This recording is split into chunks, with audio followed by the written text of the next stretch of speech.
ये जमीन जवेरी राम मंदिर की जो ट्रस्ट का आगे का पूछ। क्या पूरा मामला था और उसमें विदेश में भी आया था, किस तरह से अपना मैं देवास का ही बासिंदा हूँ। सन 90 से देवास में निवास करता हूँ।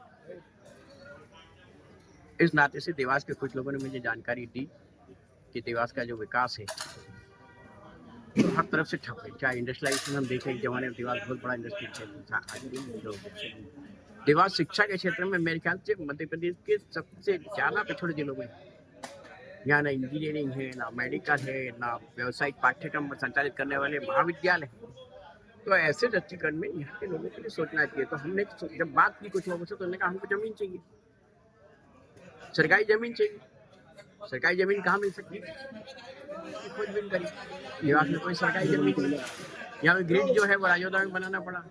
यहाँ पे पॉलिटेक्निक कॉलेज राजौदा पंचायत में बनाना पड़ा। अभी भी आपने देखा कि कन्या वो साइंस कॉलेज कहाँ बना जाके 20 किलोमीटर दूर। तो देवास में इन सब चीजों को व्यवस्थित करने के लिए जब एक मामला आया कि ये मंदिर की जमीन है और मंदिर के जो भगवान राम है वो उसके मालिक हैं, उनके लिए उनके रख रखाव के लिए जो हमारे छोटे राजा थे उन्होंने 25 बीघा जमीन इसके लिए प्रदत्त की थी। वाले ट्रस्ट बना, ट्रस्ट का जबकि कोई रोल नहीं था। उन्होंने कहा मंदिर की जो सेवा करेगा उसको मिलेगा। लेकिन वाले ट्रस्ट बना, ट्रस्ट बनाने के बाद ये 25 बीघा जमीन की अफरा तफरी करने का काम शुरू हुआ। एक नहीं, दो, तीन, 4 बार जैसा दिवेश सिंह जी ने कहा कि जमीन को बेचा गया, खरीदा। आज के समय में जब 76 से ये काम चालू हुआ, बहुत से लोग या तो सब लोग पहुंच गए, बहुत से लोग अति बुजुर्ग हो गए, कुछ लोग आगे। जमीन पे काबिज लोग तो बड़े लोग हैं हमारे ही नहीं।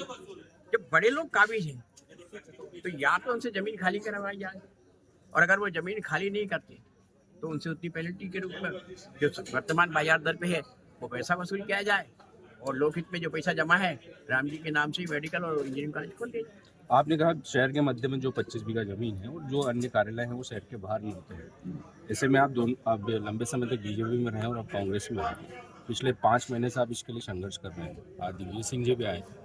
अब आपकी शासन से मतलब इसको किस तरह से देखेंगे? जो दो रसूखदार हैं, जो दोनों जमीन पर कब्जा किए, वो कांग्रेस के भी और बीजेपी के, उनको कैसे करें? देखिए, मैंने पार्टी का विषय सोच के नहीं, मैं देवास की जनहित में मामले को सोचा है कि देवास की जनता को लाभ किससे मिले। क्योंकि देवास आज मेरे ख्याल से बहुत ही मध्यम वर्गीय लोगों का एक शहर हो गया, और इस शहर को बच्चों को जो सबसे बड़ी आवश्यकता है वो शिक्षा।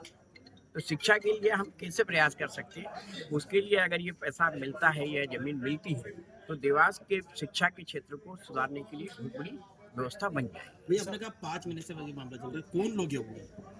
देखिए, मैंने कहा नाम तो जो पिटीशन में आए हैं वो अलग अलग नाम है। कौन नाम है? हम उन नामों को इसलिए नहीं बोल सकते कि आज कोर्ट का केस है। भैया 5 जब महीने कोई से सब जुडिस मामला होता है तो उस पर टिप्पणी करना ठीक नहीं होता। राजनीतिक लोग हैं वो?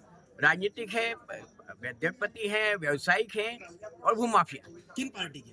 सभी के लोग।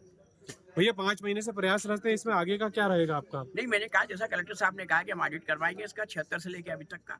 अगर वो ऑडिट होता है तो उसमें रिपोर्ट में जो भी दोषी होगा उनके खिलाफ क्रिमिनल केस रजिस्टर्ड किया जाएगा। कलेक्टर साहब ने कहा है। अब जब क्रिमिनल केस रजिस्टर्ड होगा तो अपने आप दूध का दूध पानी का पानी होगा।